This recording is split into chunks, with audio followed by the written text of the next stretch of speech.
pisau dicekalakan mau wow gua sempat tertarik dengan statement Pak Anton bahwa dengan ilmu semuanya akan menjadi mudah. Sebab lebih baik aku mencari ilmu daripada mencari kamu. Sebab aku tanpa ilmu aku tidak bisa apa-apa. Tapi kalau aku tanpa kamu aku tidak apa-apa. Aku kalau tanpa ilmu aku akan jadi rugi. Tapi kalau aku tanpa kamu aku akan cari lagi.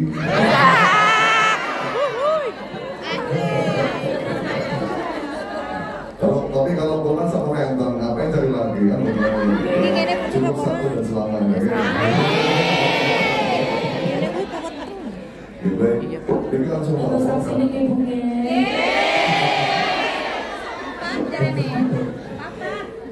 Jadi langsung ngomong karena waktu juga mepet dan kita belum ada sesi tanya jawab. Mungkin kita akan sedikit membahas tentang fikih kembali, yakni tentang konsep makanan halal di negeri yang mungkin minoritas tidak muslim. Beda malih negeri itu minoritas muslim, kados di Indonesia. Kados di Indonesia itu meskipun panjenengan itu mungkin maaf tertulis mawon, sentakin bukan sorry, tidak sorry itu babi, nosewu, ya, atau hal-hal yang haram yang lainnya, maka di Indonesia kita boleh untuk memakan selama tidak sorry itu keharamannya, ya, tidak jelas, ya. Jadi sekali lagi, ketika panjenengan di Indonesia kok menemukan atau makan di restoran manapun yang penting tidak jelas keharamannya, maka diperbolehkan. Karena Indonesia itu mayoritasnya adalah agama Muslim atau Islam. Berbeda kalau seandainya kita berada di negara yang mayoritas non-Muslim seperti hanya di Hongkong. Bagaimana? Kita akan jawab nanti. Yang perlu diketahui bahwa di antara salah satu dawuh Allah, kita ini sebagai manusia disuruh untuk memakan perkara yang halal. Ya ayyuhalladzina amanu kulu min thayyibati ma razaqnakum. Kita disuruh oleh Allah untuk memakan perkara-perkara yang baik dan tentunya halal. Apa beberapa manfaat daripada kita memakan perkara yang halal? Yang pertama adalah akan mempengaruhi terhadap kualitas ibadah kita. Awake dhewe malas nopo boten niku tergantung terhadap apa yang kita makan. Bahkan ada sebuah makalah ulama yang mengatakan kok awake dhewe, kok kita, maaf bahasa Jawa tadi, kok kita ini suka memakan perkara yang haram, maka apa yang kita makan ini akan lebih mencenderungkan kita untuk melakukan perkara-perkara yang berbau maksiat. Kalau kita kok tidak menyeleksi apa yang kita makan, sembarang dimakan, apapun dimakan, ya, syubhat pun dimakan, maka ini akan berpotensi kita akan diarahkan kepada perkara-perkara yang bermaksiat, alias senang lakoni maksiat goro-goro tangan perkara sing haram, ya, termasuk perkara yang syubhat juga, termasuk perkara yang syubhat. Tapi menurut saya buat ibu-ibu sekalian, bahwa perkara haram itu tidak mesti berupa babi atau anjing, ya. Perkara haram itu tidak mesti berupa babi atau anjing. Perkara yang haram awalnya itu halal, kok tindakannya atau proses dalam memakannya itu salah, itu bisa menjadi haram. Contoh, ya, di Indonesia ada namanya pohon tebu. Pernikahan tebu bukan? Pohon tebu bukan? Nah, bukan tanaman obat, bukan satu tumbuhan asli, ya. Seringkali kita ini terhadap tumbuhan tebu itu, ya, tanaman tebu itu Bu kita esok wong liya, kita ngerasa Pak iki kebune kok kita seger. Cukup siji lah gak ketahuan. Nanti apa boten?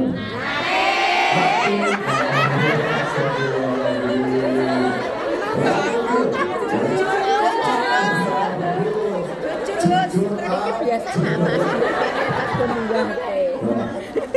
Kebun iku hukumnya halal atau haram? Tapi nek jumpai orang izin hukumnya apa? Wonten iku awan apa sae? Bagus atau jelek? Akan dilakoni?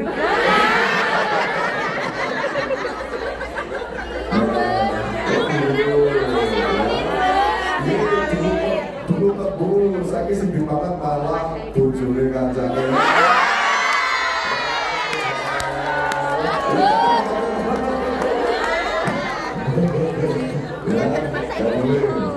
Nah, sama juga yang sering kita jumpai di Indonesia, umpami atau seumpama ada buah mangga atau rambutan atau apapun ya milik tetangga kita jatuh di halaman tetangga kita ya, atau belum jatuh masih di pohonnya tetangga kita ambil, halal atau haram ibu-ibu? Nah, ya. Halal lah, tipe yang Nah itu ya, jadi perkara haram itu tidak hanya babi dan anjing. Perkara halal pun dengan tindakan yang salah akan menjadi haram. Termasuk kalau ulama-ulama itu tidak hanya yang dihindari, tidak hanya perkara yang haram saja, perkara yang syubhat, nggak jelas itu dari mana, ulama-ulama khusus itu malah menghindari. Ada contoh ulama yang nggak mau makan di tempat yang di situ, di situ tidak jelas halal atau haram, ya. Ada juga ulama nggak mau makan di tempatnya yang mayoritas tempat itu tempat uangnya negara. korupsi. Ini jangan-jangan sih ditutup itu lagi. Ini ada ulama yang sangat hati-hati terhadap perkara yang syubhat. Kenapa? Itu tadi ulama mengatakan bahwa kualitas seseorang dalam beribadah itu tergantung apa yang dia makan. Dan dalam makan itu kok adalah halal, jelas, sorry, ya, maka insya Allah kualitas beliau manusia-manusia itu insya Allah diberi keselamatan dalam ibadah. Soal orang malas mau Quran juga tidak malas. Gara-gara memiliki mau Quran malas sama boten. Alhamdulillah. Nah, yang kedua, kemanfaatan daripada mengkonsumsi makanan halal adalah pendorong terkabulnya doa. Wah ini, ya. Terkait masalah doa, Gusti Allah itu janji datang panjenengan sedanten. Wa qala rabbukum ud'uni astajib lakum. Pasti akan dikabulkan. Tidak ada doa yang tertolak. Nyuwun sewu, ya. Kadang awake dhewe ngrasa awake dhewe ndonga wis 1 kali 2 kali ngrasa Gusti Allah ora adil gak ngabulne permintaanku. Ya. Gusti Allah ora adil, ora ngabulne permintaanku. Jenengan sapa? Wong Kanjeng Nabi, para nabi niku ndonga sakniki nembe dikabulne niku setelah 40 tahun lho. Nabi Lut niku ndonga karo Gusti Allah, mboten langsung diijabahi. Diberi sebuah proses dulu. Wong iki sabar apa ora? Ya. Tapi yang jelas semua doa sama Allah itu bakal diijabahi. Nah, pengijabahan doa ini juga tergantung orang yang berdoa. Makanya doanya yang alim, ulama, itu biasanya cepat diijabahi. Karena apa? Kesehariannya, mungkin dia juga dari saya halal dan taat ibadahnya juga saya. Akhirnya Gusti Allah apa? Paling cepat paling ini. Yang seru. Berbeda nanti kalau seandainya kita sudah berdoa, kok Gusti Allah orang ngabul-ngabulin permintaan saya, padahal saya ingin permintaan itu. Mungkin Gusti Allah mengabulkan doa panjenengan bukan apa yang dia ingini, tapi apa yang terbaik buat panjenengan. Ya, kadang orang yang dulu, ya Allah, moga-moga aku oleh bojo koyo Aliando contoh. Ya, moga-moga bojo koyo Aliando, siapa sih? Aliando Sarif, ya. Moga-moga koyo Ahmad Dhani, ya.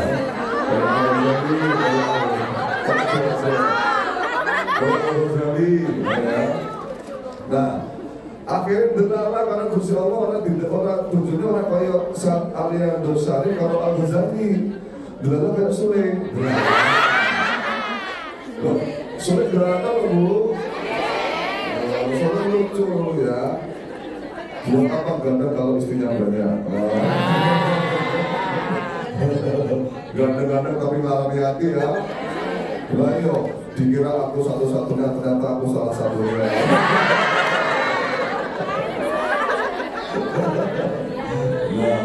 Nah, akhirnya apa?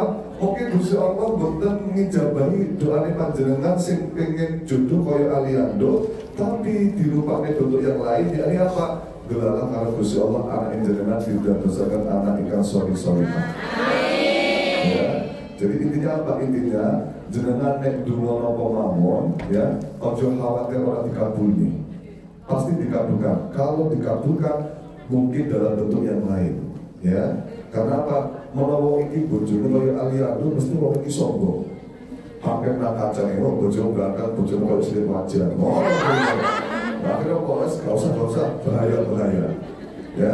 Jenengan mungkin semalam ada sebuah ayat Al-Quran yang mengatakan wa asa an takrahu syai'an wa huwa khairul lakum wa asa an tuhibbu syai'an wa huwa syarrul lakum. Nah, ya.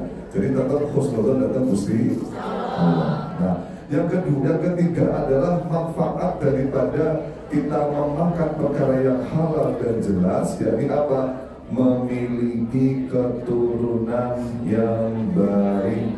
Ya, ada sebuah makalah yang mengatakan idza tabat usuluhu tabat furu'uhu. Ketika orang tuanya itu sudah baik, ya, ketika orang tuanya baik, dia nggak macam-macam, nggak neko-neko, panganannya jelas, maka insya Allah ketika nanti punya anak, anaknya sama Allah akan diberi keturunan yang sholih-sholihah. Ya, nurut, ya, nurut. Nyusul terkait makanan, orang tua saya itu paling teliti terhadap makanan, Bahkan kulo kalian keluarga niku sama orang tua saya disuruh untuk nek awak mau nang Indonesia, nang Kediri ataupun dimanapun tempatnya, ojo lali diperhatikan makanannya.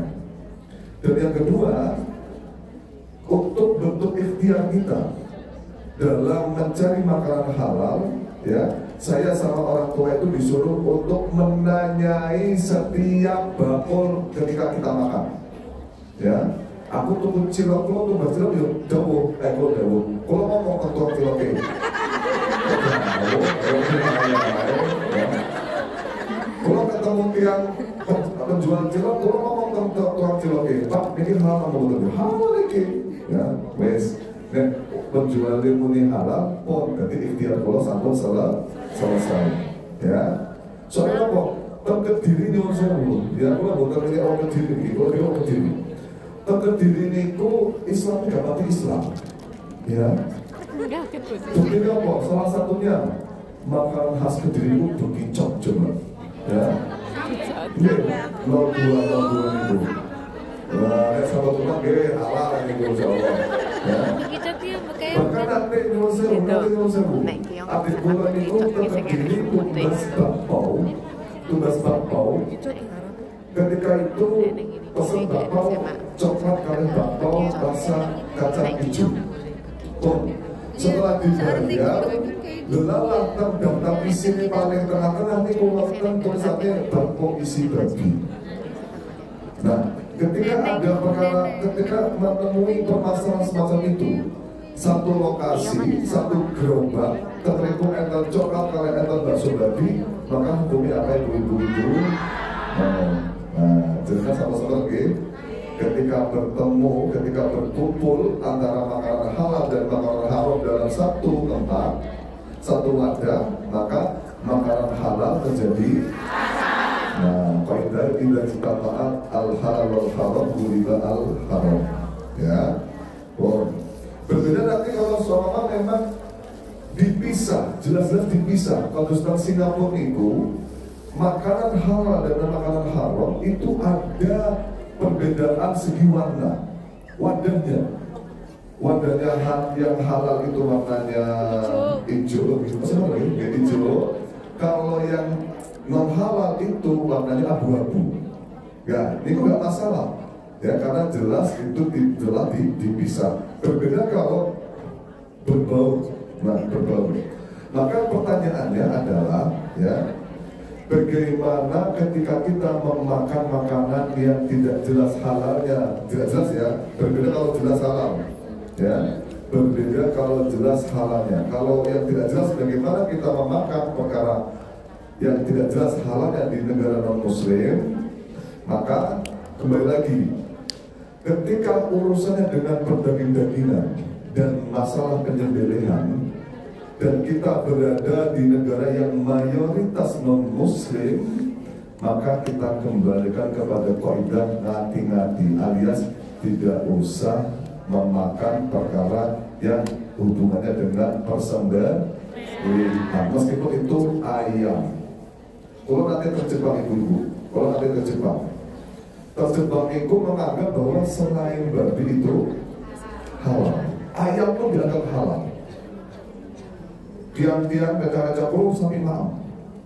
Terus kalau mikir, loh, ayam pun ya meskipun ayam jenisnya halal, tapi kan ketika penyembelihannya tidak sesuai dengan syariat, tidak islami, tidak mengucap bismillah, maka menjadi haram, betul. Ya, bukan orang muslim barat ya, bukan orang Islam, itu penyembelihannya adalah haram, maka statusnya adalah bangkai, itu, ya. Kalau muslim meskipun tidak bismillah, kalau muslim.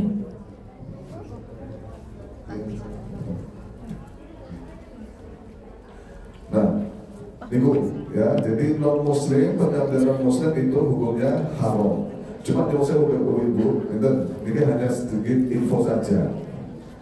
Ulama-ulama itu ada berpendapat bahwa penyembelihan non muslim dia diperbolehkan kalau non muslimnya itu ahli kitab. Ahli kitab dalam Al-Quran itu adalah Yahudi dan Nasrani.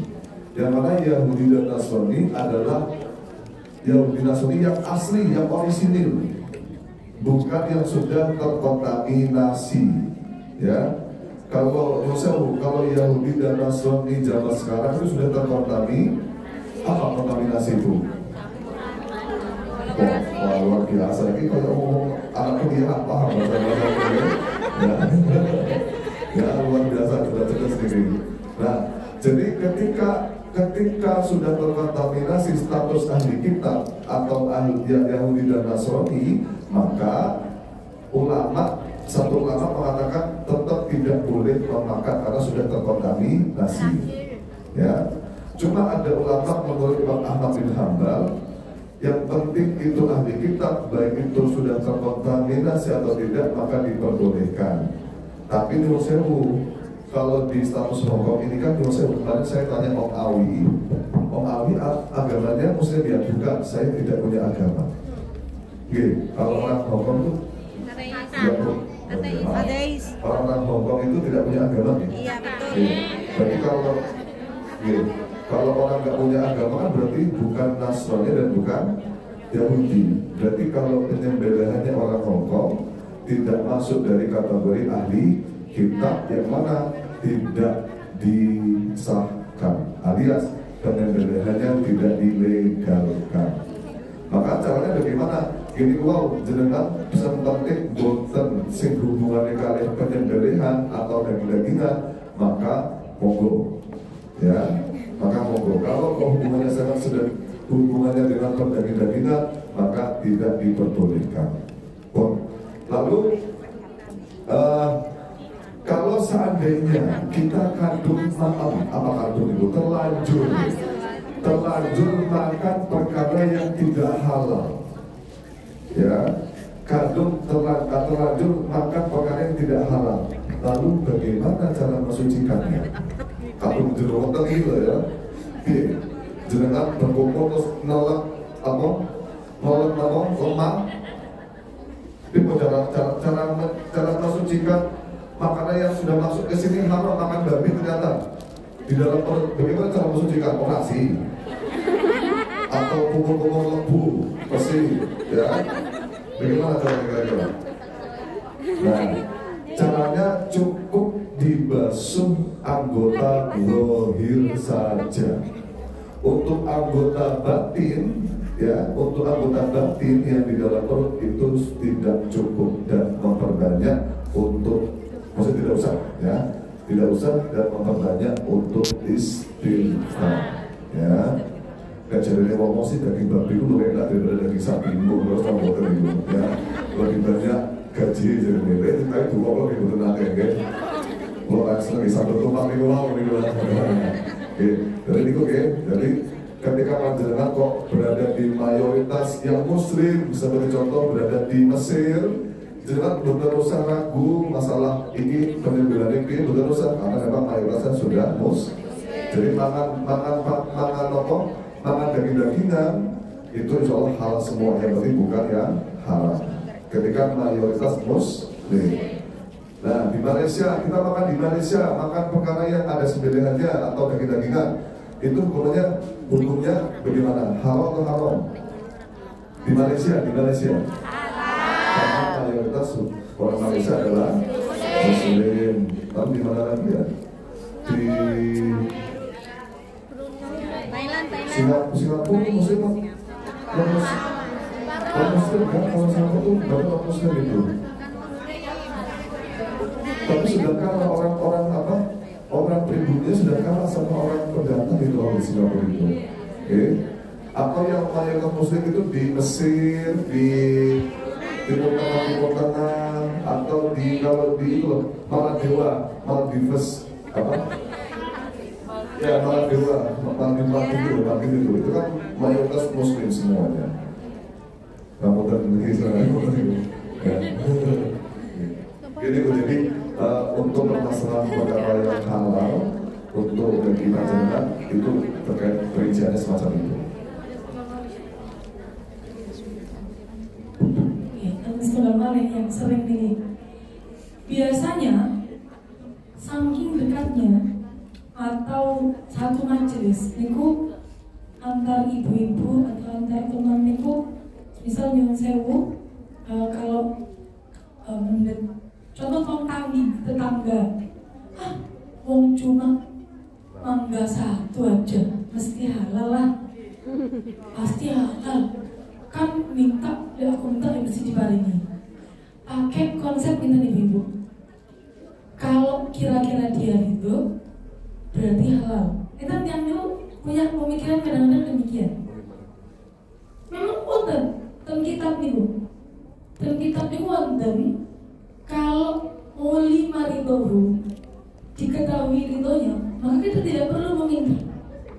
Tapi sekedar praktek niki tidak bisa diterapkan kepada semua orang. Yang sewu bapak tanam dan bapak nggak apa-apa karena keluarga inti.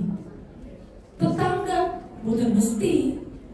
Bisa jadi setiap orang itu tensinya beda. Meskipun cuma 2.000, kalau kamu gak minta, saya udah halal. Tapi kalau kamu minta, kamu mau minta 10.000 tak kasih. Enten, sing punya prinsip demikian. Maka kita sebagai seorang muslim, karena kaitannya dengan hak adami, harus hati-hati. Dan nyuwun sewu, nyambutnya mungkin bilangannya cuma utang cuma 50.000. Pas kalau usah tak sahur cuma 50.000. Orangnya kaya raya, belum tentu halal, belum tentu rela orangnya meskipun hanya 50.000. Walaupun ekonomi kita dengan ekonomi orang yang kita pinjami terpantau jauh, tetap yang namanya hak adami harus kita kembali sekecil apapun. Jadi kemauan kita nih. Mungkin terakhir pembahasan kita. Oke, dan nanti kita akan sambung dengan beberapa pertanyaan dan katanya nanti ada. Jadi wonten the press crew dong untuk yang bertanya. Monggo bila dari ibu-ibu dari awal pembahasan soal, pembahasan bersuci, pembahasan mengenai halal, sudah ada yang pembahasan apa mawon? Oh ya, terkait tadi masak babi itu, masak babi itu ya. Saya lihat ada salah satu solusi mungkin panjenengan mungkin kadang kita tuh memang nggak pakai selongsong tangan mungkin nggak apa-apa, cuma kan nanti kan kadang lali aku pun lebih makan babi, aku lebih babi sholat ya, mungkin jenengan mungkin antisipasi dari kelupaan yang lebih nanti ketika masa babi niku pakai apa? Iya, niku. Mungkin ibu yang berdekat. Jadi siap. Nontonnya sudah ini. Panitia mau sebetulnya panitia mau.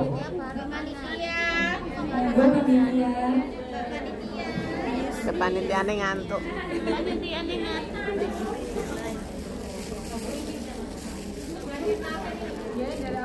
Mungkin ada banyak, kalau ini ada banyak jilbab kok. Ya. Assalamualaikum warahmatullahi wabarakatuh.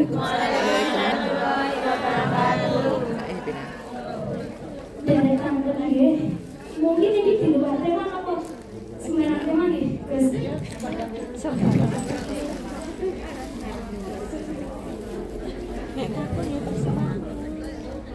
Apa yang mau ditanyakan ya silakan tanya. Apakah yang saya harus lakukan ini? Kadang nyuwun ngapunten kake ibu kula sing sampun mau. Karena kula ngerasa banyak salah ngoten.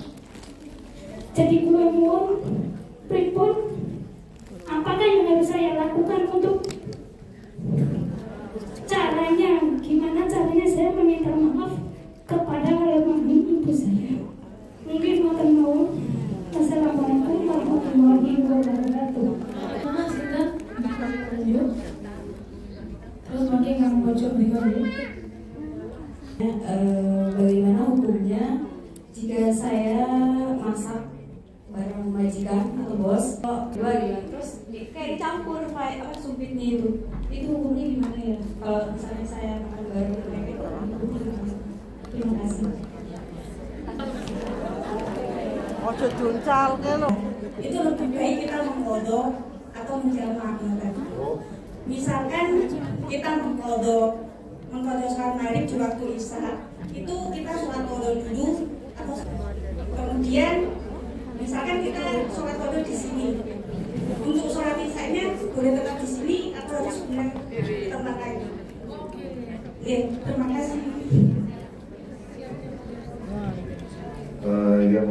Yang satu ketika bagaimana penebusan dosa bagi anak ketika orang tuanya sudah almarhum, maka ada dawuh dari Habib yang mengatakan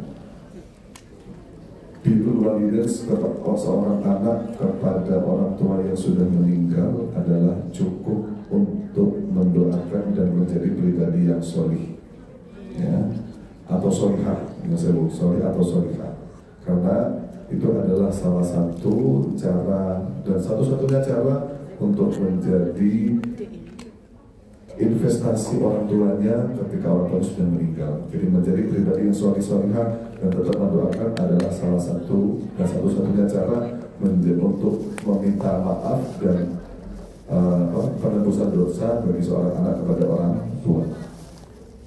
Dalam cerita ibu-ibu, anak seorang tuanya nyun sewu dipencak masuk neraka, kemudian tiba-tiba lagi ulama menceritakan demikian, tiba-tiba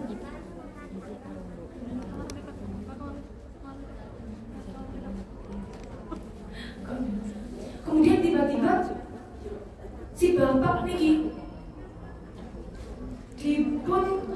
dibebasakan saking neraka. Kali Gusti Allah. Tanya orang bingung, loh kok aslinya penonton neraka kok malah dibebaskan? Ternyata setelah malaikat ini kemudian bertanya kepada Tuhan, ini kenapa Allah sudah ahli neraka dibebaskan dari neraka? Allah menjawab, aku malu anaknya setiap hari mendoakan orang tuanya dimintakan ampunan, tetapi aku tidak mengampunnya. Sehingga kita kalau mendoakan orang yang meninggal, jangan khawatir tidak sampai doanya, pasti sampai, pasti Allah menjaga. Nah, mendoakan orang tua sakit dengan kita doa Rabbil firli wal walidayya, sakit dengan Fatihah, panjangan tangan dari maktubah setelah sholat fardu. Tapi jangan sampai lupa, panjangan pingin kirim Fatihah sama yang sudah meninggal, ingin kirim Fatihah sama yang masih hidup, apalagi yang punya anak, biar anaknya manut, soleh-solehah, dikirimi Fatihah walaupun masih hidup, dikirimi Fatihah. Saya sangat nih, lalu sedikit saya sama. Kemudian ada lagi sekali menarik, yaitu adalah disodakohi. Terus sodakoh, tapi untuk orang tua. Kenapa? Karena tiang-tiang yang sampun meninggal, itu sebenarnya mereka malah justru ingin dikembalikan malah di dunia agar bisa sodakoh. Min qabli ayyatiya ahadakumul mautu fayaqulu rabbi laula akhartani ila ajalin qaribin fa asaddaqu wa akum minas shalihin. Ya Allah, kalau dibalik sekedar tentunya kalau bikin sodakoh, sodakoh niku manfaatnya sebesar niku. Dalam kita, dalam anak-anak, dalam orang yang sudah meninggal. Terus satu sodakoh niku menaik panjenengan khusus akan sakit, alhamdulillah. Menaik jenengan khusus akan, kalau lihat sodakoh diniati sedoyo-sedoyo nih. Sodakoh niat dalam keselamatan kulo, keluarga kulo, dalam tiang sebah kulo, sakit. Satu sodakoh dengan niat yang banyak, itu saya sangat. Dengan menjadi pribadi yang diharapkan oleh orang tua, dengan bisa birrul walidain kepada orang tua, maka balasannya adalah ketika panjenengan punya anak, maka anak akan birrul walidain kepada kalian semua. Birrul abaakum taburukum abnaukum. Ketika kalian bisa berbakti kepada orang tua, bisa birrul walidain kepada orang tua, maka janji Allah ketika kamu punya anak, maka anak akan bisa birrul walidain kepada kalian semua. Pertanyaan yang selanjutnya mau seputar sumpit yang dirubah-rubah yang peniki kalau mau sakit memberikan satu solusi saran itu adalah jalur ikhtiar. Jadi panjenengan yang sakit punya sumpit pribadi yang tidak ditaruh di samping situ, digunakan saat akan makan mawon. Bisa mau makan bersama monggo. Sehingga saya mungkin sangat dipastikan kalau kita mau ikhtiar berarti yang awalnya makanan masakan dua ini beda, tapi kalau mulai yang kita nggak ngerti ini yang dicampur yang mana, maka kalau jalur ikhtiarnya menjadi haram. Tadi kaidahnya kalau memang tidak jelas mana yang halal mana yang haram kecampur, maka yang mana yang dimenangkan dia beribadah haram. Yang dimenangkan adalah yang haram untuk jalur ikhtiar, hati-hati. Mantap. Kemudian yang terakhir seputar mengenai qada salat. Jadi mana yang lebih baik antara qada kali? Sebenarnya tidak perlu dibandingkan itu aslinya. Bukan berarti baik dan tidaknya. Alias gini, ketika panjenengan mengerjakan sesuatu, lebih baik mana, hormati waktu atau jamak? Mending jamak. Contoh jenengan lagi kerja jam 4 sore, kerjanya itu sampai jam 7 malam, itu sudah masuk waktu isya belum? Sudah. Nah, lebih baik mana saya jamak terakhir maghrib ke isya atau saya hormati waktu? atau kodok maghrib, kan konsekuensi hormatil waktu alias dia tidak sholat, yang penting niat sholat, itu nanti konsekuensinya kodok konsekuensinya. Maka yang lebih baik jangan takhir, mengakhirkan waktu maghrib kepada waktu isya daripada kodok. Terus selama bisa jamak, selama bisa jamak lebih baik jamak. Kalau nggak bisa jamak berarti kodok. Kalau sudah kodok, itu cara kodoknya. Jadi hormati waktu itu sebenarnya supaya kita tidak menjadi golongan orang yang meninggalkan sholat. Ya, siapa orang yang meninggalkan sholat kan hubungi wajib. Kok meninggalkan sholat, tidak mau sholat, tariku sholat, terus apalagi sampai dia angas itu tidak suka sama sholat, bisa jadi dia kufur, ya kufur. Bukan dosa lagi, kufur malahan. Terus sudah. Yang selanjutnya kalau misalnya sudah punya kodok, kita punya kodok misalnya kita punya kodok duhur, asar, kemudian mau sholat jamak takhir, maghrib, isya, maka mana yang harus kita lakukan? Kodok dulu yang baik.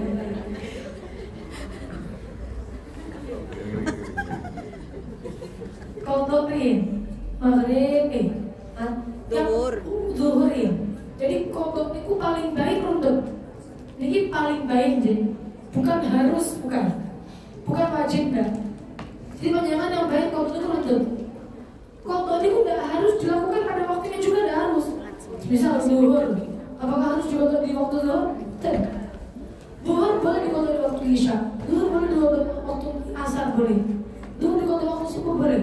Semua waktu buat kodok boleh. Tapi yang baik runtut zuhur, asar, maghrib, isya, subuh. Misal kita punya kodok 5 waktu, muter terus, muter balik. Padahal punya kodok 5 hari. Contoh kalau ini ada sakit, belas banget sakit sholat, akhirnya sholatnya dihormati waktu. Atau jangan masuk rumah sakit diberi infus. Akhirnya kan kalau mau sholat bingung, dan sakit wudhu sempurna, badan najis semua, sehingga sakitnya sholatnya dihormati waktu. Akhirnya punya kodok, kodoknya 5 hari. Maka baiknya waktu ini runtut duhur, asar, maghrib, isya, subuh, duhur, asar, maghrib, isya, subuh. Itu banyak banget runtut. Dan kalau misal kita punya tanggungan kodok, lebih baik kita utamakan melakukannya daripada sholat adatnya, sholat yang saat itu. Yang sewu, misal kita mau sholat isya, tapi mau kodok duhur, misal ya duhur dulu, duhur, asar, maghrib, baru sholat isya. Itu yang baik banget. Tapi kalau dengan semisal bukan pingin ini ada seks, soalnya cukupnya waktu buat sholat cuma harus sholatan, maka ya berarti jelas yang diutamakan yang ada isyaknya dulu diutamakan, karena waktunya cuma cukup buat 1 kali sholat. Lanjut untuk tempatnya, apakah harus pindah-pindah? Diubah. Jadi tidak ada keharusan tempatnya pindah-pindah. Kok perlu pernah Semarang ya? Misal, saya tuh pernah Semarang. Kalau orang itu sholat, satu sholat dengan sholat itu pindah tempatnya, pindah lagi. Nanti kan mau sholat hajat 5 kali itu pindah dia, 1 pindah ke sini, geser dikit, geser ke depan dikit, geser ke belakang dikit. Sebenarnya ada anjurannya enggak dari syariat? Sebenarnya bukan ada anjurannya. Kenapa kok harus pindah-pindah?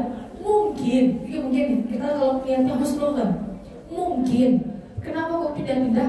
Karena supaya setiap tempat itu nanti akan bisa menjadi saksi yang sholat, seperti itu. Tapi sebenarnya ada anjuran sunnah untuk pindah ada.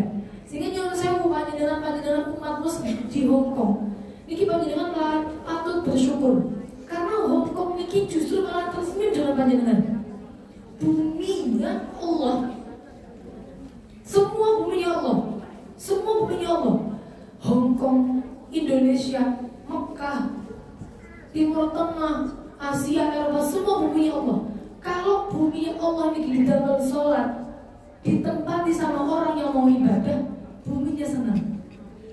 Buminya senang. Sehingga panjenengan temriki, nyuwun sewu, jenengan harus berbangga. Kula temriki penyelamat dan pembahagia bumi Hongkong. Yang mana minoritas orang-orang sholat di sini, saya sholat di sini, bumi tersenyum karena saya mau sholat di sini. Itu panjenengan supaya panjenengan ini semangat bahwa temriki bukan kemudian wah buangan boten, justru malah panjenengan itu delegasi pahlawan. Anjing, coba kalau ada orang umat muslim, bagaimana sedihnya bumi yang tidak pernah digunakan untuk sholat. Maka sehingga panjenengan gimana tempatnya sakit zikir, bumi akan berterima kasih kepada orang yang mau zikir di atasnya. Nonton je? Iki diparingi langsung dong mangke. Produknya mangke sampai langsung awal. Iya toh, bukan tualan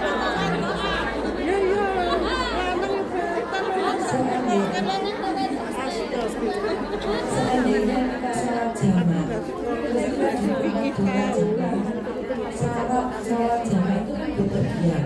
Jadi kalau kita dalam keadaan terpaksa diajak makan malam sama majikan, terus kita nggak bisa sholat maghrib, jadi maghribnya itu di jamaah. Itu jamaah nopo dikodok. Karena yang itu tadi persyaratannya orang yang sholat jadi kan bepergian, kalau nggak bepergian boleh, berarti jangan berjamaah. Terus pertanyaan, kalau wudhu nggak ada air itu kan boleh tayamum, tapi kalau mandi tayamum itu yang kenal betul. Sampun atas dulu. Pertanyaannya mantap nih.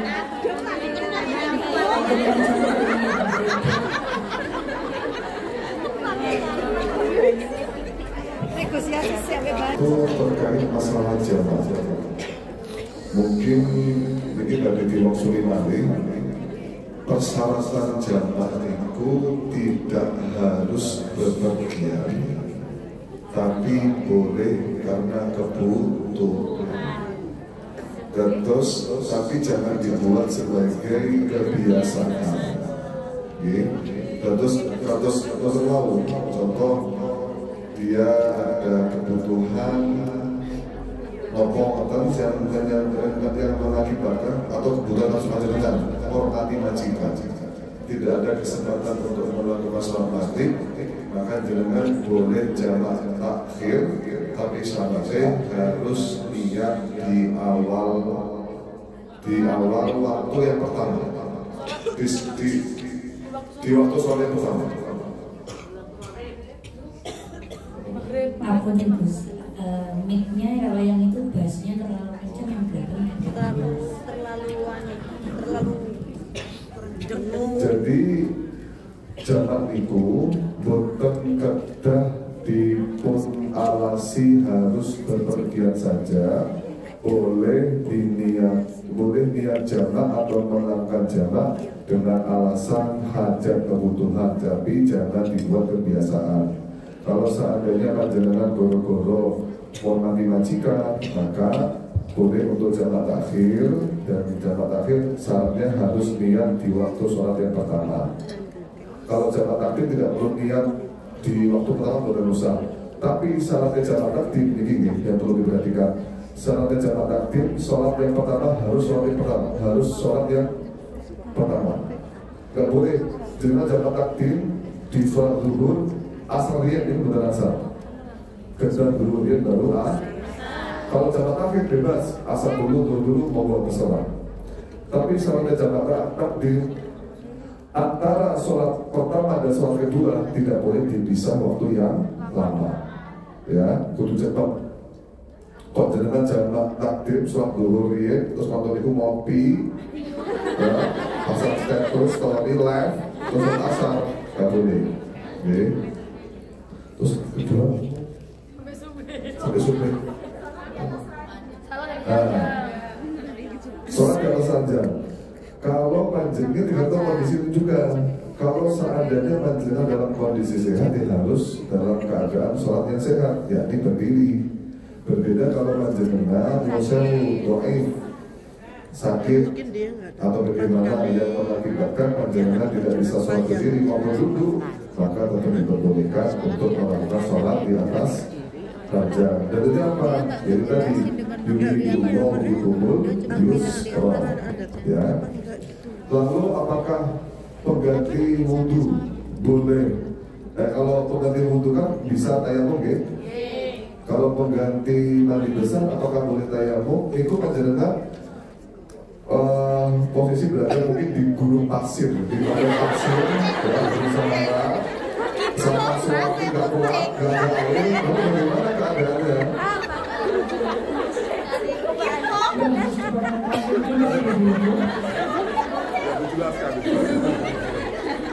Apartemen bisa naik, kalau bisa naik air ke sekitar, bisa. Nah itu gimana terus?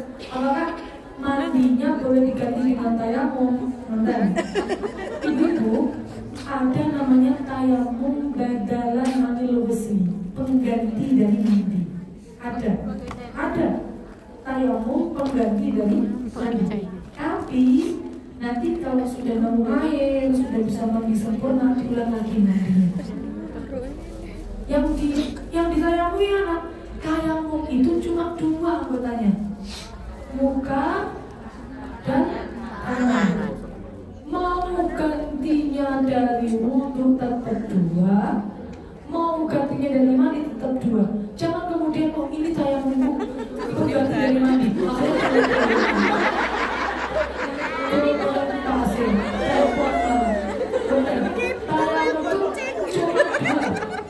wajah dan tangan. Sehingga panjenengan kok tayamum, tapi sampai kali-kalinya diucap salah berarti bukan tayamum. Jadi nggak pas. Tayamum itu cuma 2, baik itu pengganti dari wudhu atau pengganti dari mandi, dari mandi. Oke, bisa tuan saya mau sakit parah, badi mandi besar karena suci dari head, suci dari head. Sakit kalau misal mandi besar, nambah sakit badannya. Berarti kan mau nggak mau dia kalau mau sholat wudhu sakit tapi bukan sakit, wudhu sakit tapi bukan sakit mandi.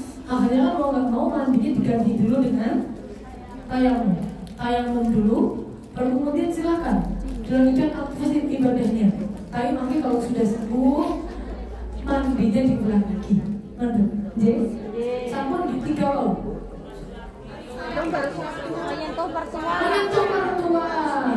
Menyentuh mertua itu mahram itu tidak batal wudhu. Mahramnya mertua itu mu'abbad itu selamanya. Jadi panjenengan semisal nyuwun sewu, walaupun nikah dengan suami itu tidak nyampe berhubungan, jangan katakan bercerai, gak nyampe berhubungan kemudian cerai, sama mertua itu mahram terus sampai selamanya, meskipun dia sudah cerai dengan suami. Jadi semisal Mbak Siti dengan Pak Agus menikah,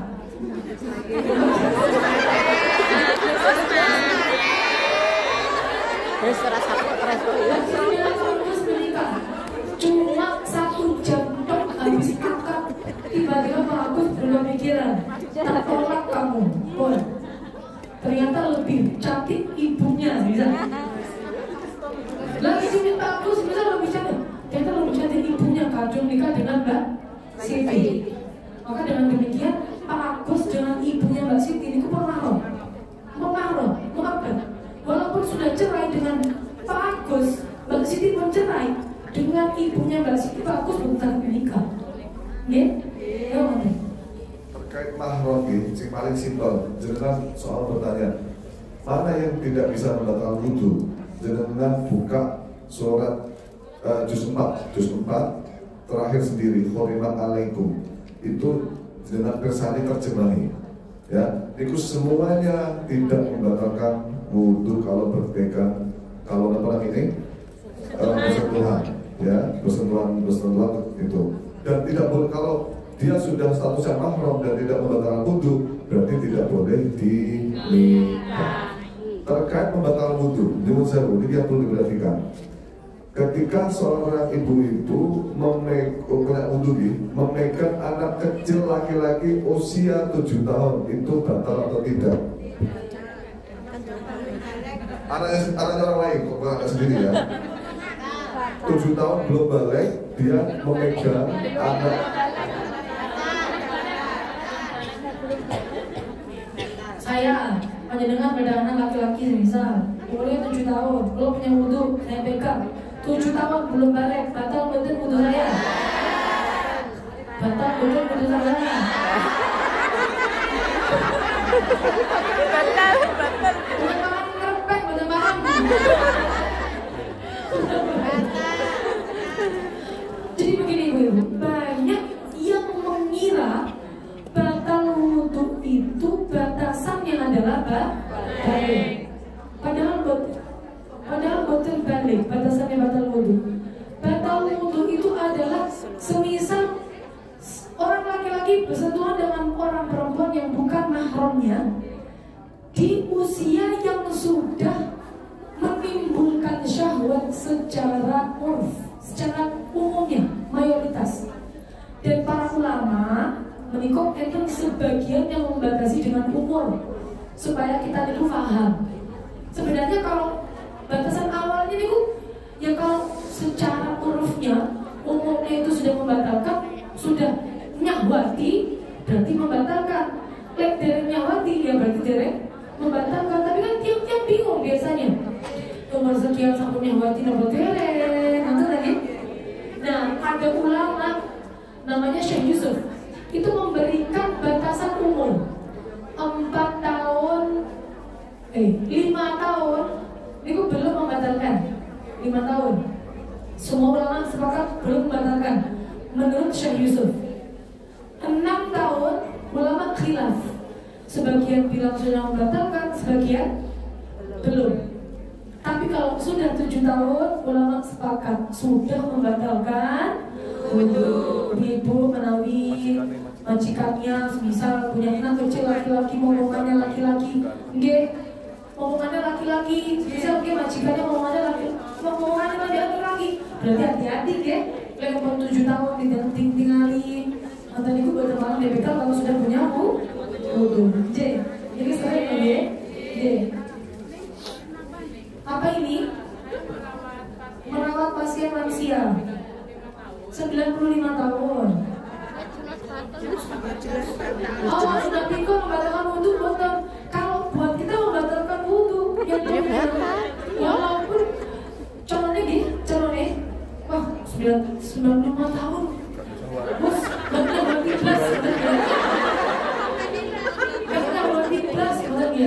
tetap membatalkan wudhu. Sehingga saya kalau misal mau wudhu, ampun pegang dulu sebentar dan sholat, setelah itu baru kemudian melanjutkan merawat. Nanti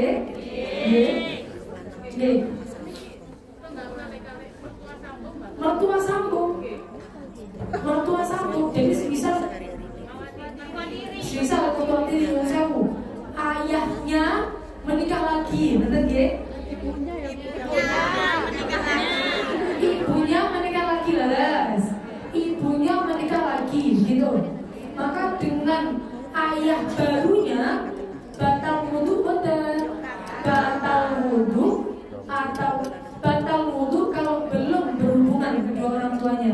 Kalau sudah berhubungan kedua orang tuanya maka kita tidak batal wudhu. Paham ya? Jadi kalau masalah sambung itu ada syarat untuk tidak membatalkan wudhu sama anak tiri. Syaratnya kita harus berhubungan dengan istri atau sebaliknya. Dengan takut timawon, Pak.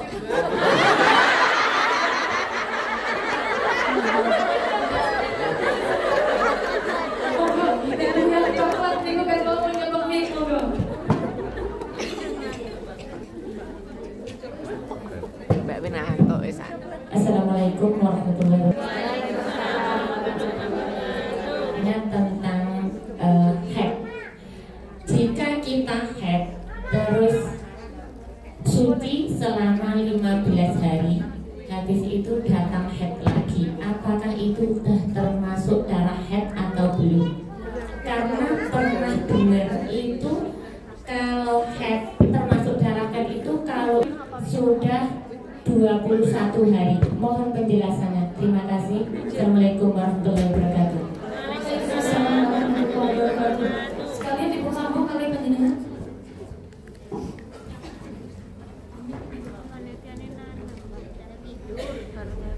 Assalamualaikum warahmatullahi wabarakatuh. Aku neng terus tentang bagaimana cara menghilangkan rasa sakit hati atas perkataan seseorang yang bukan sakit hati laki-laki. Kayak kita pernah difitnah, terus kan kita menakluk, saya sudah memaafkan, tapi tidak bisa melupakan. Perkataan seperti itu kan seperti tidak ikhlas ya. Kita masih grendel gitu di hati ya.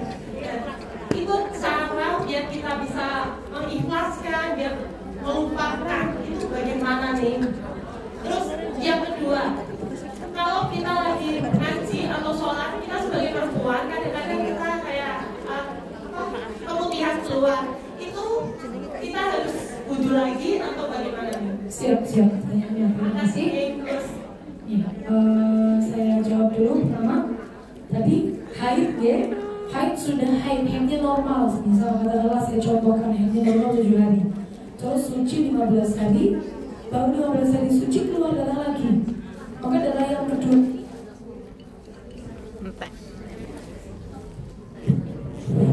Maka darah yang kedua ini nanti hukumnya apa? Hukumnya haid atau belum? Seperti itu. Nah, itu ibu-ibu, kita pahami dulu. Syarat haid itu yang pertama keluar.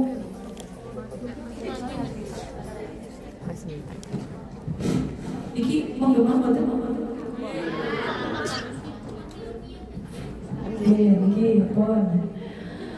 Syarat haid yang pertama keluar dari anak kecil yang usianya sudah masuk minimal haid 9 tahun hijriyah pun. Itu syarat yang pertama. Kedua, darah yang keluar minimal jumlahnya 24 jam. Kalau dijumlah, baik itu nanti 24 jam lagi keluarnya kontinu, berarti sehari semalam, atau keluarnya terputus-putus. Yang penting tidak boleh melebihi 15 hari. Dalam rentang waktu 15 hari. Nyuruh sewu, ada kadang-kadang itu yang haidnya begini, keluar darah sedikit, sering, kemudian 3 hari lagi baru keluar darah yang banyak, sampai 5 hari, ya kan? Mesti saya bilang, darahku yang cuma seret di awal hukumnya haid apa enggak? Padahal cuma seret. Coklat itu darah apa enggak? Itu haid apa bukan? Jawabannya karena masih dalam lingkup 15 hari, maka semuanya hukumnya adalah haid. Atau kebalik, nyun sewu, haidnya normal seminggu, terus 3 hari kemudian disambangi, paham ya? Disambangi, habis kok nambah nabung,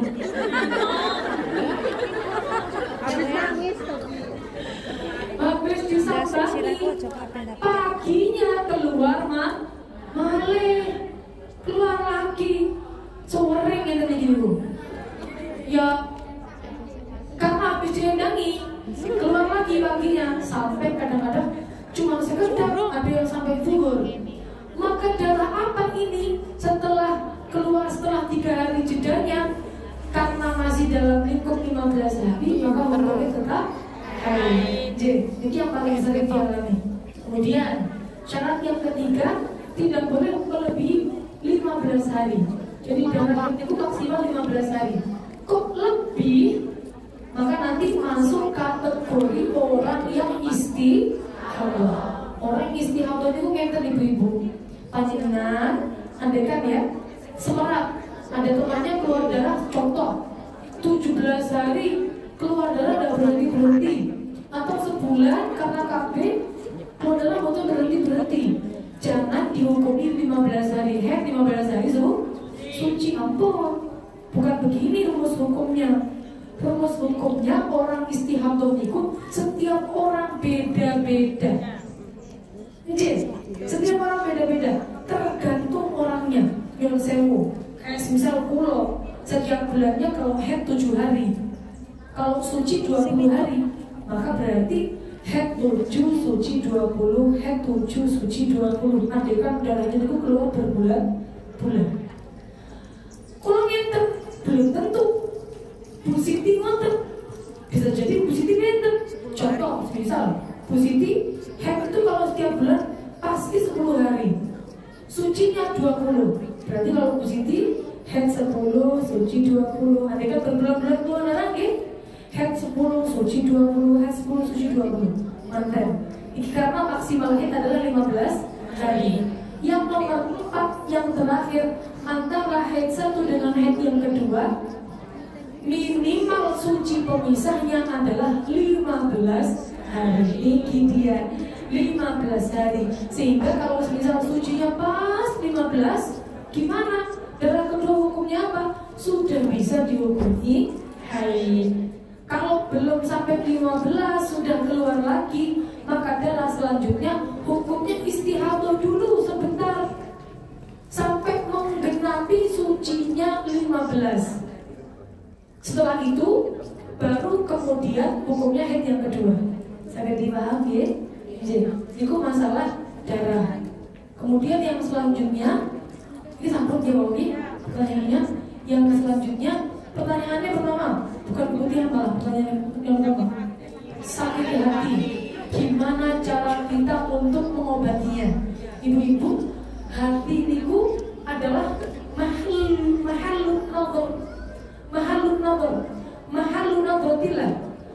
nadrillah, tempat Allah niku melihat kita. Terus kita nyuwun sewu. Hati niki paling apa tambahan-tambahanane? Paling sulit obatnya.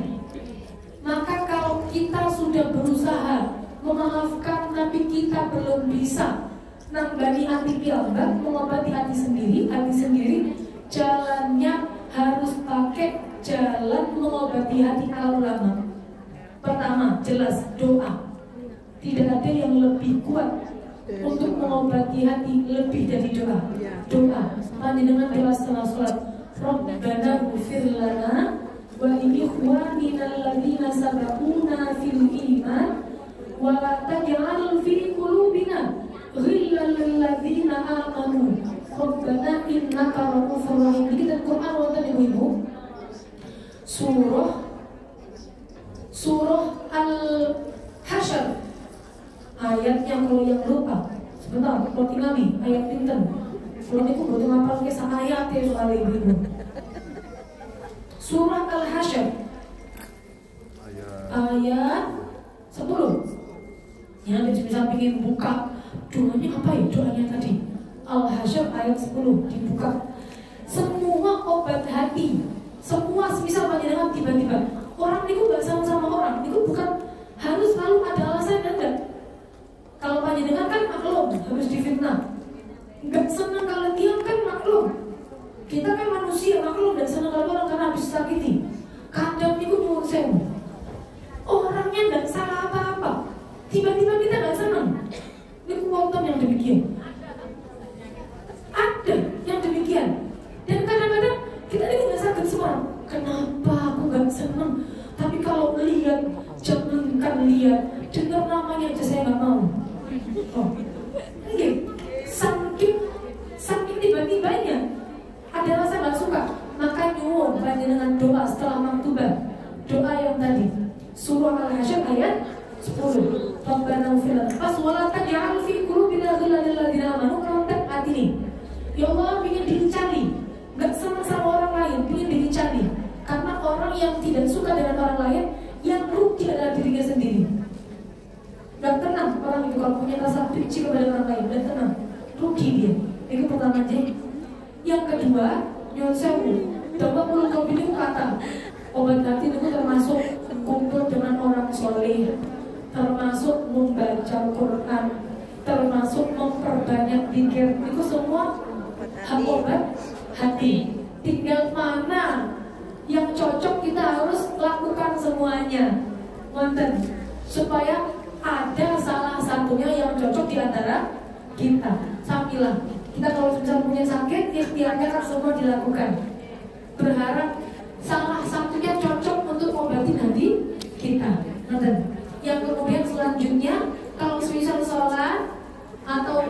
ngaji, tiba-tiba kerasa ada keputihan yang keluar. Gimana? Pertama, kalau ingin memerinci, kalau jenengan sholat, terus kerasa ada yang keluar, tindakannya apa? Dibatalkan apa terus? Kalau panjenengan yakin kerasa keluar tapi tidak tahu yang keluar itu apa, yang saya mengingat ibu-ibu, tiap perempuan itu kan biasanya kalau mau sholat pipis biasanya nah setelah pipis itu rawan sekali kena namanya was-was keputihan. Ini kalau cairan yang keluar itu keputihan apa enggak, najis apa enggak. Tadi kan kalau atur di awal bahwa keputihan itu hukumnya adalah najis. Tapi ibu-ibu, najis itu kalau keluar dari dalam. Kita tahu keluar dari dalam bagaimana? Bisa dengan adanya tanda-tanda warnanya keruh, warnanya kuning. Biasanya setelah istinja itu yang banyak keluarnya bening kayak air. Gimana kalau kita keluar keputihan bening kayak air? Hukumnya apa? Panjenengan kira-kira kalau tanyain, kalau jenengan keluar keputihan yang bening kayak air kayak gini, jenengan semerap boten? Keluar dari area mana? Dalam apa luar? Semerap boten? Boten. Kalau kita tidak tahu keluar dari area mana, ulama menghukumi bahwa itu nanti suci dan tidak membatalkan wudhu. Tidak membatalkan wudhu. Kalau tidak membatalkan wudhu, maka tidak membatalkan sholat. Sampai dipahami ibu-ibu? Ya. Sehingga jangan gampang mamam setelah wudhu.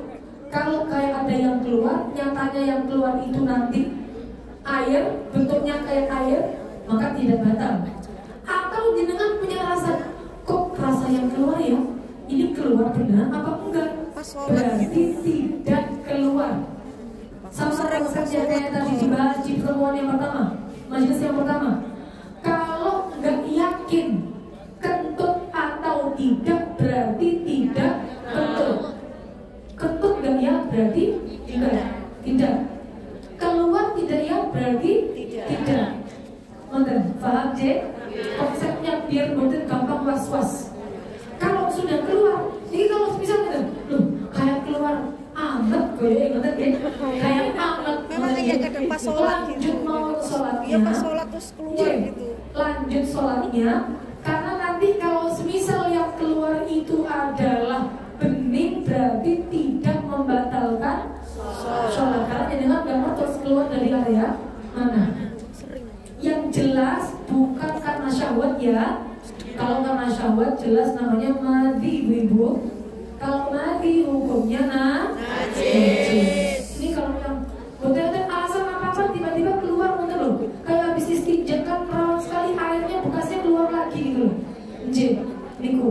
Maka nanti kalau misal yang keluar benar-benar kuning dan keruh, ya wajib untuk wudhu lagi. Karena jelas-jelas najis. Tapi kalau betul jelas kayak nggak jelas keluar atau tidak, atau keluarnya bening dan tahu keluar dari area mana, maka hukumnya suci dan tidak membatalkan wudhu.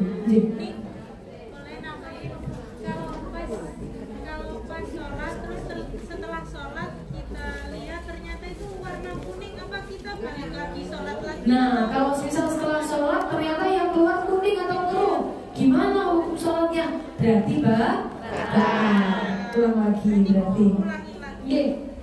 Bersihkan dulu najisnya, ya untuk lagi, terus sholat lagi. Tapi kan biasanya jarang yang demikian. Mungkin kalau pas lagi capek banget, kalau pas lagi capek banget, atau kalau misalnya anak-anak yang masih dalam tahap belajar, kalau pas lagi benar-benar pusing, mikirin ngajinya, belajarnya, itu baru nanti biasanya demikian. Tapi kalau yang banyak terlaku, yang normal, itu kan keluarnya lagi seperti air bekas istinja. Yang bikin mama itu kan air bekas istinja. Kalau yang mama ini nyuruh sewu, apalagi yang sudah melahirkan, itu yang paling rawan apa? Keluar kayak keluar angin. Kayak keluar angin. Plok. Dia benar. Mungkin itu mah bui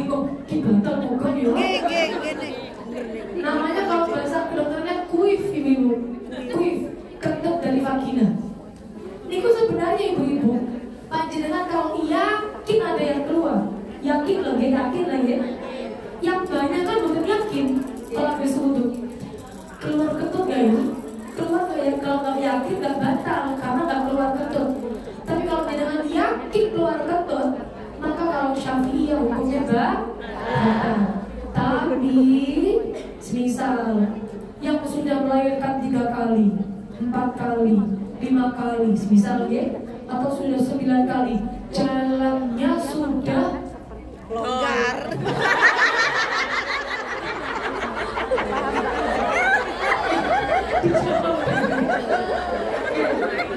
Bella, dijawab jangan.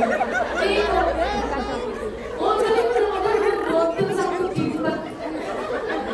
Mau modal piyambak wes, gak sakit diembat, gak sakit. Tidak punya kuasa kita sebenarnya. Nonton ya. Maka berikut, ini nyuruh saya nih. Tolong keluar. Ini wonten yang sampai mengulang sholat 4 kali gara-gara ini. Maka panjenengan kalau semisal sampai abnormal, tidak normal, karena memang melahirkan berulang-ulang kali, maka nanti boleh derek madhab Maliki, madhab 3 yang selainnya Syafi'iyah.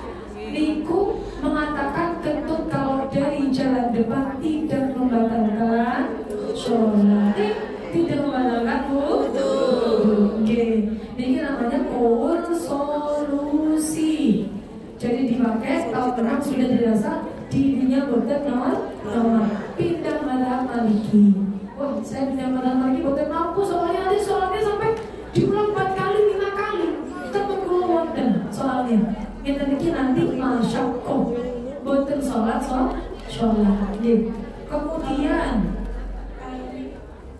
nyuwun tambahan maling jadi saya kan ngikutin dengerin kadang lewat YouTube karena alhamdulillah saya ngebolehin saya pakai handset Bluetooth dan saya biasanya kerja sambil dengerin handset Bluetooth. Jadi saya minta keridoannya kadang saya nyalain selama nyanyi, selama nyuwun keridoannya ngaling jenengan para ulama teng Indonesia sekaligus berharap terus kali nyuwun batasan kadang tiba-tiba dipanggil ke toilet gitu tapi lagi berdoa apakah harus kadang lagi Al-Fatihah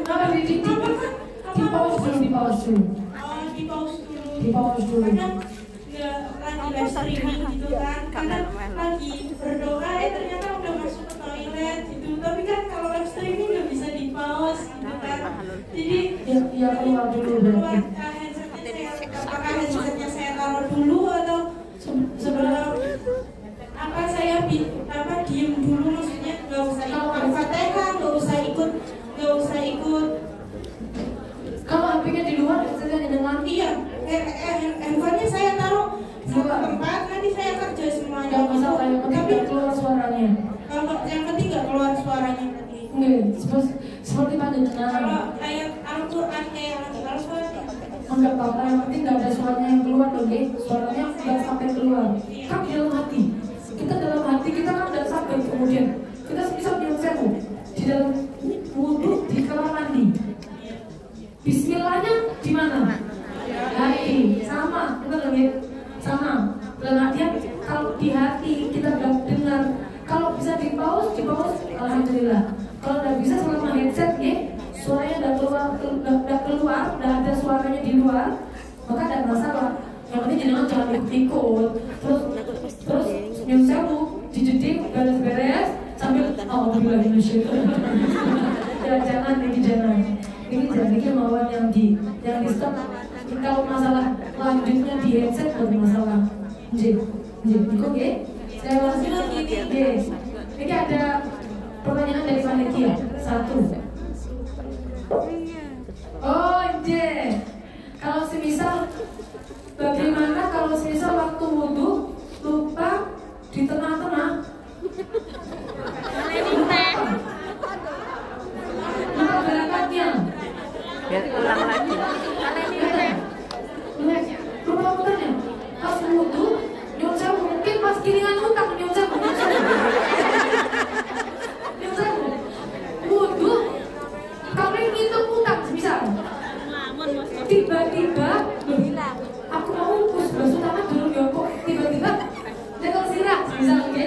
bisa. Ini pripun. Diulang bagian yang tadi di nomor ini dimamangi. Tangan belum ya. Nah, tapi biar kalau sudah jelas itu basah ya berarti aku karena al-yakin la yuzalu bisa. Contoh gini, jenengan lagi basuh kuping, mau silang sambut aku derek, jenengan bilang ini selain mas basah apa? Betul, kalau sudah basah berarti dia sudah membasuhnya karena yakin tersebut akan menghilangkan keraguan jenengan karena basahnya kamu termasuk yakin. Ini kalau bisa dilihat ya, kalau urutannya salah, nggak bisa karena wudhu itu harus tartib jen. Beda kayak mandi tadi, mandi apa? Mandi kan juga masalah ya. Tayang. Basah boleh, Tayang, mandi basah. Tayang. Oh, namanya mandi basah. Mandi basah. Mandi basah. Gak harus tartib. Jadi kalau bisa sakit dilihat dari tadi rambut itu udah basah berarti kontak susah kok, maka sakit mungkin dibuat tanda bahwa tadi sudah kita usah. Tapi kalau bisa udah bisa diulang. Contoh yang habis mandi, berarti posisi tubuh sudah basah semua, anggota tubuh sudah basah semua. Makanya kita nggak bisa ngerti ini harus terakhir dibasuh yang mana lupa plong. Nah ini makanya saya mau diulang lagi dari awal. Diulang dari tempatnya yang tadi dilakukan demikian. Terus lanjut. Yang sering itu ibu-ibu sudah wudhu selesai, terus kelihatan, ternyata masih ada tip X-nya. Tip X lah, tip X, tipo, atau masih enten kuteknya, misal. Itu berikut, wudhunya sah betul. Sah betul. Kalau mulangnya dari awal, namun dari tengah, dari wajah namun dari tangan, dari wajah namun dari tangan, dari tangan. Dihilangkan yang menghalangi tadi, dihilangkan dulu. Setelah dihilangkan langsung dibasuh. Setelah itu lanjut kepala malih, kaki malih. Karena dalam wudhu itu harus tartib. Wajahnya tidak perlu diulang. Loh, kok bisa lama loh padahal. Masa boleh? Boleh. Dalam wudhu urut niku wajib, tapi kalau langsung dilakukan segera, dalam bahasa Arabnya mualah, berturut-turutan segera dilakukan setelahnya, antara satu rukun dengan rukun selanjutnya niku hukumnya sunnah. Sehingga kalau kita tidak lakukan tidak masalah. Kemudian yang selanjutnya caranya untuk sholat, semisal saya itu baru taubat umur 19 tahun, saya baru mau sholat. Sejak umur 12 tahun pas saya balik sampai umur 19 tahun kurang itu belum pernah sholat. Saya tidak pernah sholat. Jadi saya punya hutang kodok sholat selama 7 tahun kira-kira, dari mulai balik sampai umur 19 tahun pas taubat. Maka gimana cara mengkodoknya? Cara mengkodoknya adalah dengan cara kita kodok terus-menerus sampai yakin tidak punya kodok sholat. Ibu-ibu minta paling gampang sholat double. Paling gampang sholat double. Zuhur ping 2, asar ping 2. Setelah waktu asar dan setelah waktu subuh, kan kalau digunakan sholat sunnah mutlak tidak boleh.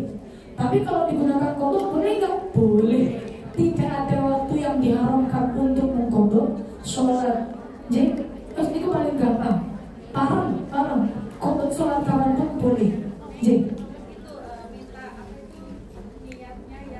niat yang kodok gimana?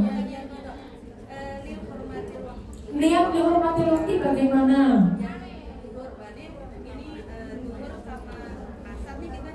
Zuhur asar di luar. Terus bisanya jamak maghrib isya, zuhur, akhirnya asar, minum waktu. Gimana caranya begitu ya? Nah terus kedua itu kita kan untuk menjamak maghrib ke isya, nah itu kan doanya niatnya jamak juga ada niatnya. Yang pertama di sholat maghrib. Nah setelah itu di waktu isya kan dilanjutkan, terus sholat maghribnya itu membaca niatnya itu sama. Sudah, saya jawab. Niki mungkin masih ada yang berat bingung. Gimana caranya niat sholat dihormati waktu? Kalau misal nggak bisa sholat, bisa sholat. Tuntutan kehidupan dan bisa sholat, misal saya daripada tidak sholat, mending ya harus sholat. Jangan mending, harus sholat. Gimana sholatnya? Dihormati waktu dulu. Niat dulu. Kalau kita nggak bisa sholatnya yang secara gerakan, maka yang penting di hatinya saya niat sholat dihormati waktu. Mungkin cekap. Saya niat sholat dihormati waktu. Kalau dengan sakit gerakannya, gerakan sholat tidak apa-apa. Sakit-sakitnya, duduk sakitnya, dilakukan duduk sholatnya sebisa-bisanya kalau bisa. Kalau tidak bisa, maka ya yang penting ada niat sholat dihormati waktu. Itu pertama. Kedua, nanti ketika di waktu sholat yang panjenengan sudah bisa untuk sholat secara sempurna, qodok tadi yang sudah niat dihormati waktu, sholatnya apa saja diqodok, niat qodoknya seperti biasa, cuma tinggal diganti qodokan lillahi ta'ala. Yang selanjutnya, cara niat jamak takhir. Semisal mau mentakhirkan sholat maghrib ke isya, kita kan harus niat jamak di waktu maghrib. Kalau nggak niat jamak, maka jadinya qodok sholatnya. Gimana caranya? Dia pun simple, mau pakai bahasa Indonesia juga boleh. Saya niat jamak takhir, saya niat mengakhirkan sholat maghrib ke waktu isya, boleh, tidak masalah. Atau pakai bahasa Arab, ingin dengan rojok Indonesia orang pasti mantap. Akhirnya ingin pakai Arab. Nawaitu takhirul maghrib ila isya lillahi ta'ala. Boleh. Terus ketika isya, sholatnya seperti biasa. Panjenengan kalau bingung sholat jamak ibu-ibu, tinggal niat usolli fardul maghribi jamak takhirin lillahi ta'ala, boleh. Usolli fardul maghribi jamak takhirin lillahi ta'ala, boleh. Untuk usah bingung niatnya, yang penting niatnya sudah benar disebutkan jamak takhirnya. Jadi terakhir nih, ketika dipaksa sama majikan untuk menyalakan dupa dan melakukan seperti gimana hukumnya, maka apa hukumnya? Kalau seandainya menyalakan dupa saja tidak ada gerakan untuk sinden kufur beribadah kepada Tuhan mereka, tidak masalah. Tapi kok disuruh untuk dosen karena sujud karena apa, bahkan disuruh punya oke. Jadi makanya gini aja, kalau solusinya bagaimana?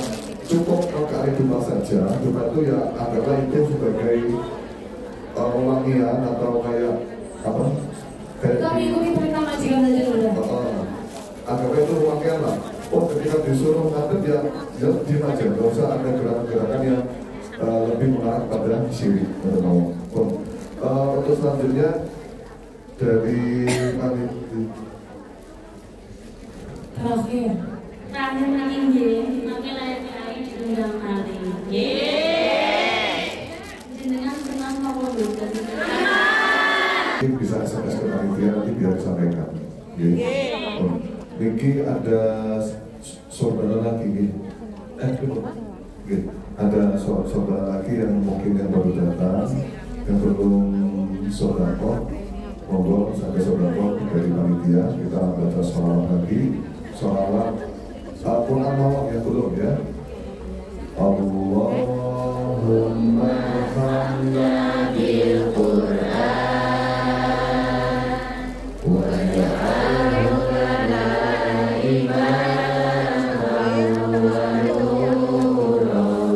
wa hudan wa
kita semua, dan yang kedua untuk keluarga kita, dan selanjutnya ini ada request untuk almarhum Newi bin Bapak Kala, dan almarhum Dani bin Bapak Kala, dan almarhum Wardini. Alhamdulillah.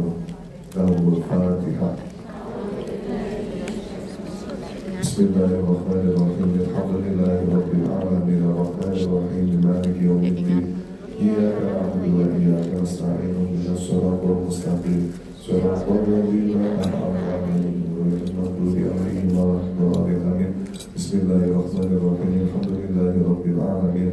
Hamdan yuwafi ni'amahu wa yukafi'u mazidah. Ya Rabbana lakal hamdu kama yanbaghi li jalali wajhika wa 'azimi sultanik. Allahumma shalli wa sallim wa barik ala sayyidina Muhammad salatan tunjina biha min jami'il ahwali wal afat wa taqdi lana biha jami'al hajat wa tudahhiruna biha min jami'is sayyi'at wa tarfa'una biha 'indaka 'ala darajat wa tuballighuna biha aqsal ghayat min jami'il khairati fil hayati wa ba'da al-mamat. Allahumma aslih dhata bainina wa alif baina qulubina wa hdina sabila salam wa najina minadh dhulumati ila nur. Allahumma anfa'na ma 'allimna wa zidna ilma walhamdulillah ala kulli hal. Rabbana atina fid dunya hasanah wa fil akhirati hasanah wa qina adzaban nar. Wa sallallahu ala sayyidina Muhammadin wa ala alihi wa sahbihi wa sallam. Subhana rabbika rabbil izzati amma yasifun wa salamun ala mursalin walhamdulillahi rabbil alamin. Al-Fatihah.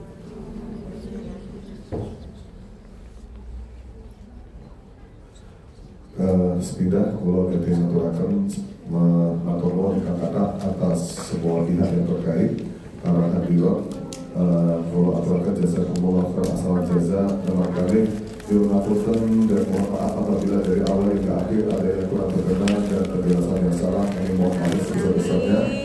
Dan juga mohon doanya kepada saya dan Sarah dan keluarga untuk mungkin kita ingin istiqomah dengan kami pesan saking tertakulo bahwa panjenengan pergi diniati kerja kakak ibadah. Amin.